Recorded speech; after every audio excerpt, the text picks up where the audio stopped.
I want to show you guys how to work with the browser navigation and a little trick you can pull with it to get CSS files, JavaScript files, HTML files from someone else's website if it's not protected.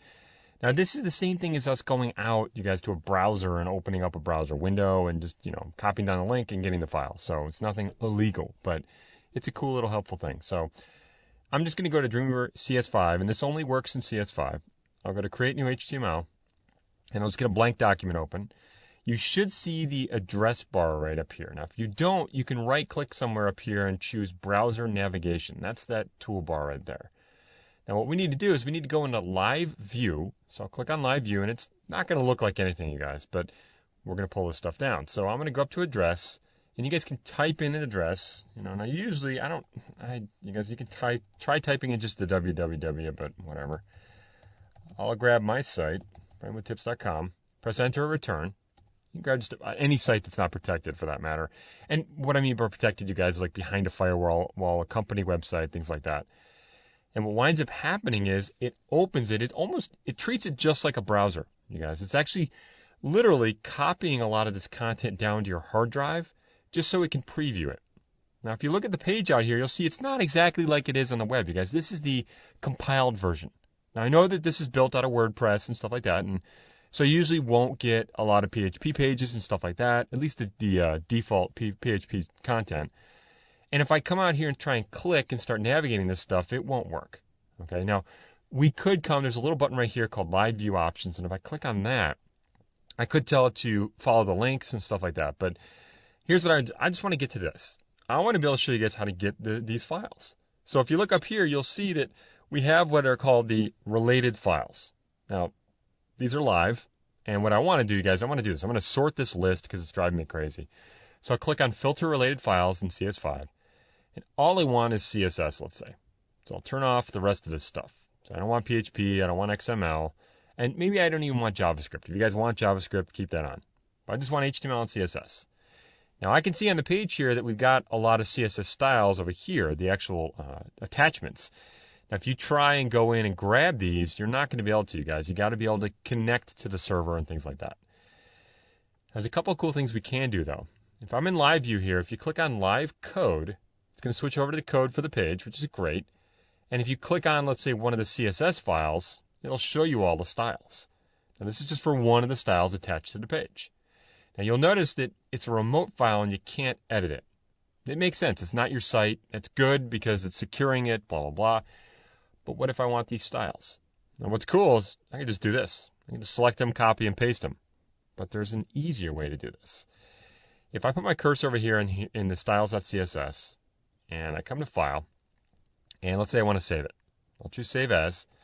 What's cool is it's going to let me save it. So I can save it as a file. Now, when I first did this, I was like, wait a minute. Where am I? What is this stuff? If you look, typically it's going to take you to a folder called the Download Cache. These are most of the main files that it could grab from that site. They're already pulled down your machine. So CSS files, JavaScript, XML, HTML, and I've even seen it pull down images in some cases. It's just not listed right here. Okay, if I actually choose Save As Type here and choose All Files, you'll see a lot of the stuff that it saved, which is kind of cool. Anyway, what I wanted to do is just get there. So you'll see the path. Now, I got a lot of crap on my machine here, but you guys will see the path right here. You want it, you can pause the video, look at that if you want to.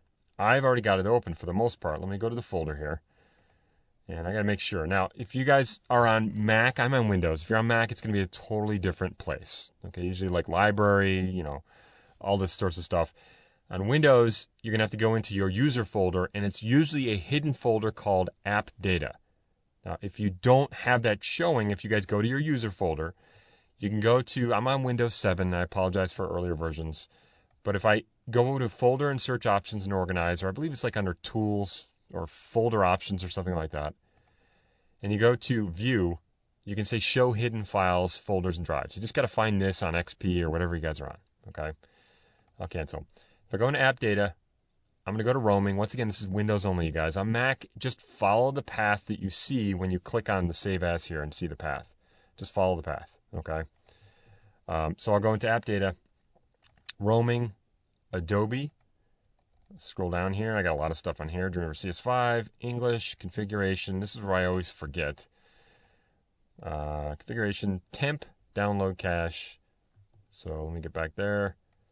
Sorry, jogging around here. Temp, download cache, and there we go. There's a bunch of the stuff for the website. Now, I'll see a lot of the files out here, the HTML files. I'll see JavaScript. You guys will see it right there. If I get to some of the CSS files, let me see if I can find a couple here. There's JavaScript. Style.css is in there somewhere. It renames them, you can tell, you guys. It renames them. XML. Anyway, you got to go in. It takes a little bit of time. You got to kind of wade through some of this crap. Some of it's not useful to you at all. But once you find the right files, you can go in and double-click to open them up and open them within Dreamweaver, which is kind of cool. So you will find, like, there's one of the style sheets right there. It looks kind of weird. I can right-click on it. There's a style sheet too. Right-click on it, choose Open With. And, of course, I've got a dialog open, so let me close that real quick. So right-click, choose Open With. Or if you guys already have the Dreamweaver icon, you can do that. And it should open up in Dreamweaver, and there we go. There's one of the CSS files. So anyway, you guys, these are temporary files. Like I said, I believe if you close the page, if you stop browsing, like if I get away from this Untitled 3 page, it all goes away. It's just temporary. So if you want them, grab them. And the other thing too, you guys, if you turn off live view, good luck getting it back. Turn back on live view. It's going to consider this an unsaved document and nothing going on. So you have to type in the deal again and you'll be good to go. So anyway, just a quick tip, working on the files, being able to use files from other sites just to see how they're doing it.